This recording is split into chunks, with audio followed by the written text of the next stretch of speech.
All right, let's dive into something pretty amazing. Okay. The BLC-1 signal. Oh, yeah. You've probably heard about it. Yeah. It's this mysterious transmission from Proxima Centauri. Yeah.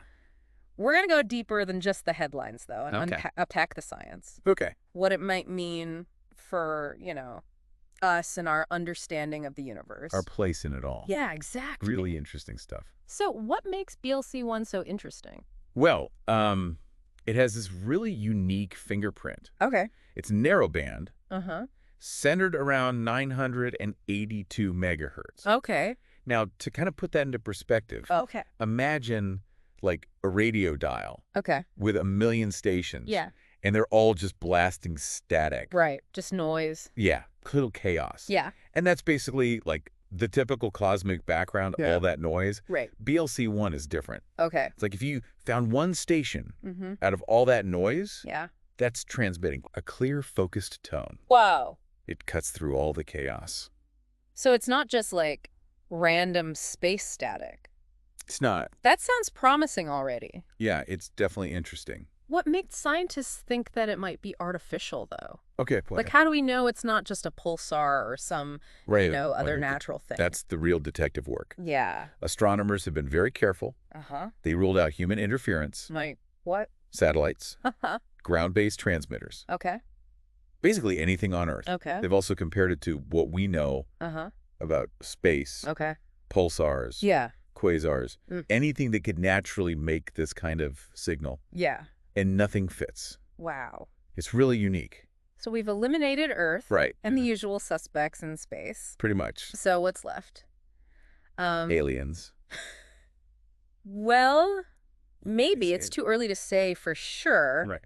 But we can't explain it naturally. That's pretty suggestive. It is. And this whole thing, Right. it's really pushed SETI. SETI. Search for Extraterrestrial Intelligence. Right. It's taken it from like the fringe of science to the mainstream. That's a huge shift. Yeah, it's a big deal. I know our listeners fascinated by the details. Sure. So let's talk about the signal itself. Okay. What's it actually like? Yeah. And are we getting any closer to Yeah. figuring out what it means? It's a tough one. Okay. Imagine trying to decode an ancient language, Okay. but you don't have a Rosetta Stone. Mm. That's what we're dealing with.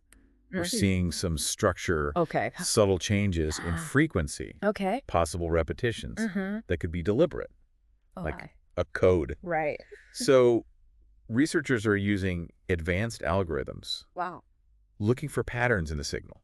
Like what kind of patterns? Well, they're looking for anything that looks designed, like mathematical sequences Uh-huh. or even like a series of prime numbers. Prime numbers. Yeah, because those are hard to explain naturally. Right. That would be pretty convincing. It would. So it's like a cosmic code-breaking puzzle. It really is. And the fact that they're looking for that kind of complexity, prime numbers, algorithms, Right. suggests they're taking this possibility Uh-huh. of an artificial source Yeah, very seriously. very seriously. What's the mood in the scientific community right now?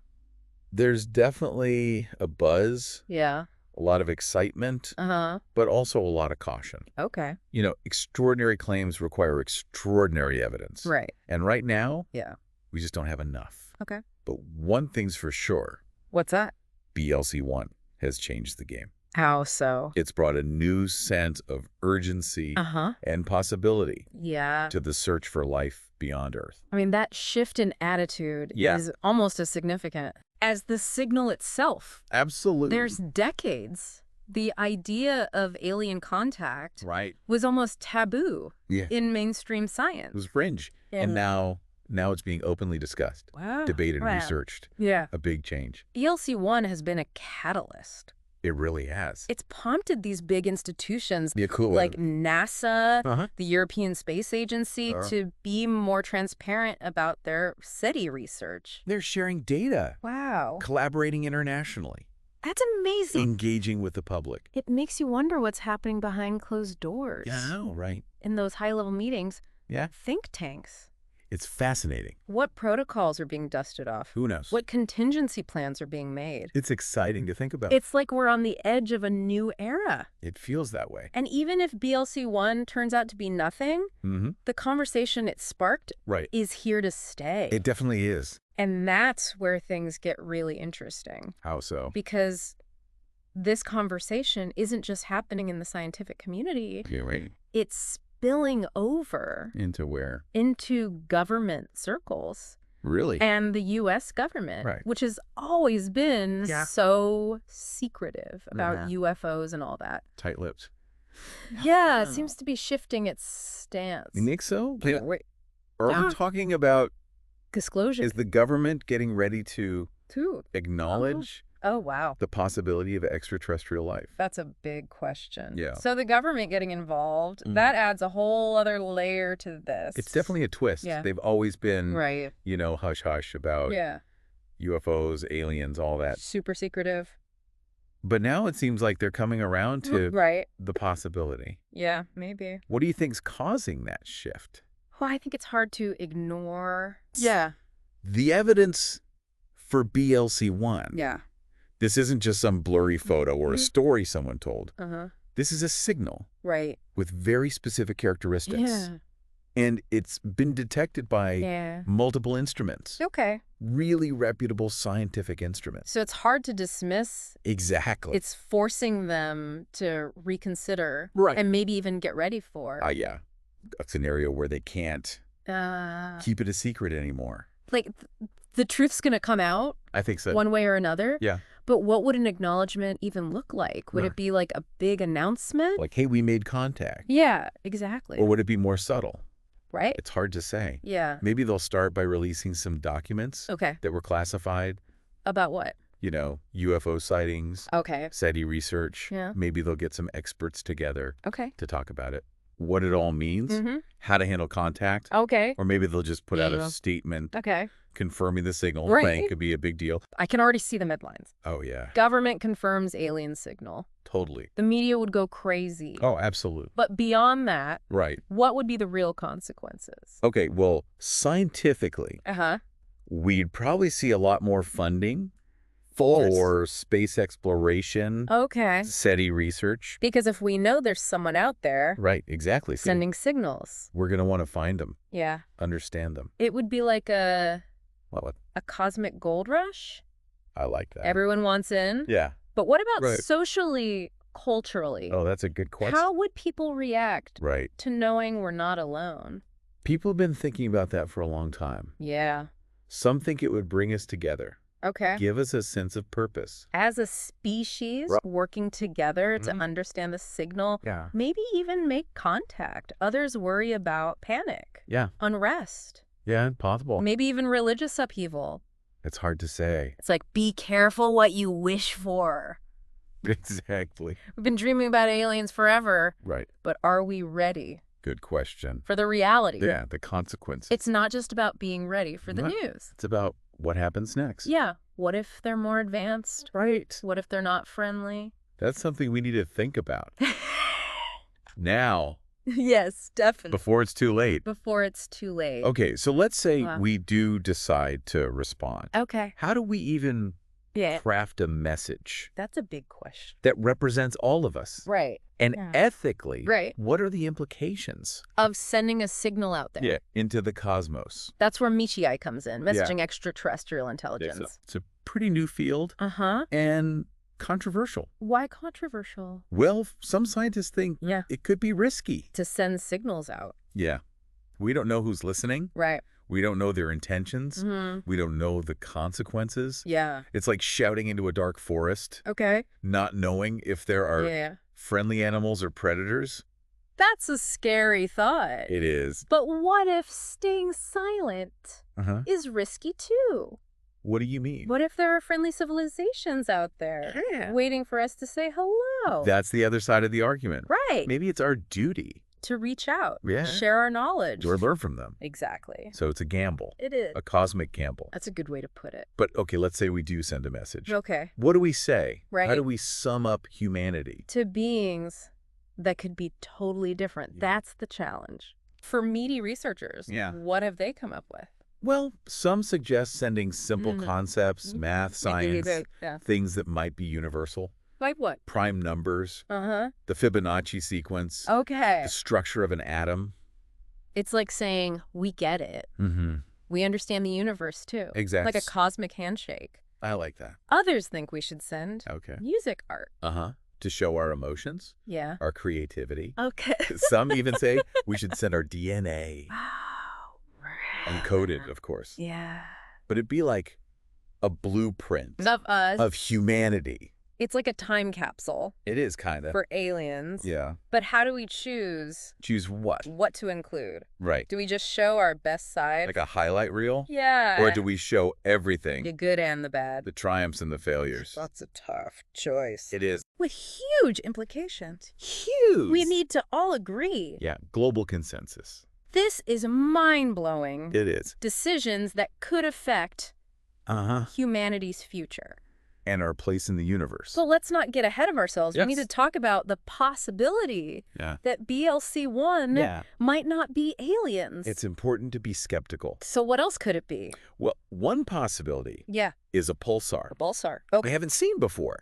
Pulsars are these neutron stars that spin really fast, and they send out beams of radiation. Like a lighthouse. Yeah, like a cosmic lighthouse. So we could be seeing that pulsing staking it for a signal. Exactly. What else? There's also gravitational lensing. Gravitational lensing. That's when gravity from a massive object, like a galaxy cluster, bends light from something farther away. Oh, it acts like a polemic, like a magnifying glass? Yeah, kind of. So we could be seeing something ordinary but distorted. Exactly. Because of the lensing. And then there's always equipment error, interference. Those telescopes are super sensitive. Even a tiny glitch could look like an alien signal. So we have to rule out all the normal stuff. The mundane stuff. Before we jump to aliens. Exactly. But what would it take? What do you mean? To prove it is aliens. Okay, well. What's the smoking gun? The best evidence would be to see the signal with multiple telescopes all over the world.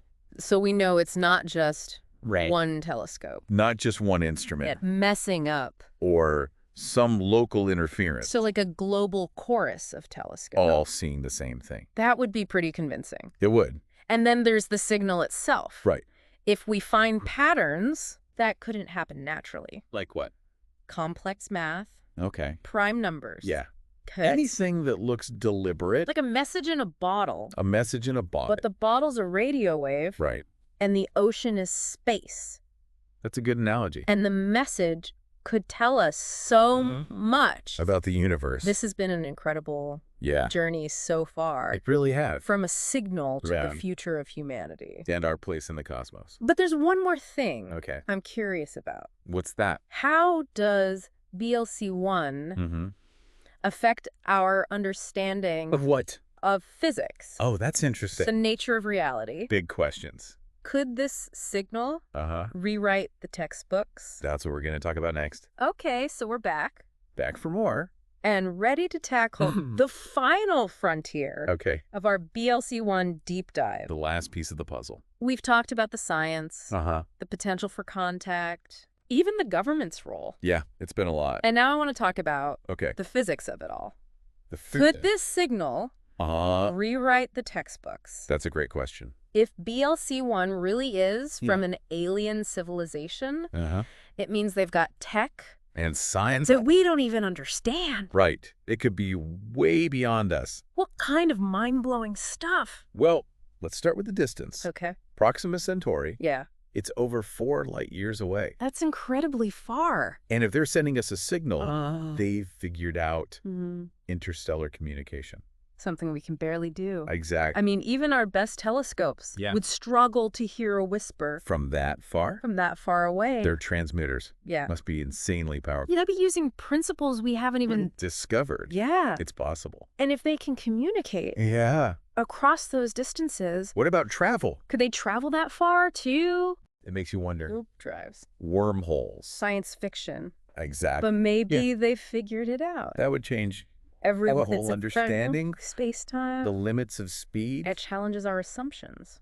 Like, we've been playing a game with a limited set of rules, and suddenly they show up. With a whole new rule book. Yeah. And everything changes. That's this amazing thing about science. What is? It's always challenging us to learn more. To expand our knowledge. To refine our understanding. Of the universe. BLC-1 is a perfect example. It really is. Whether it's aliens or not. It makes us question things. It reminds us that the universe is full of surprises. And that we still have so much to learn. So even if BLC-1 isn't aliens, has it changed?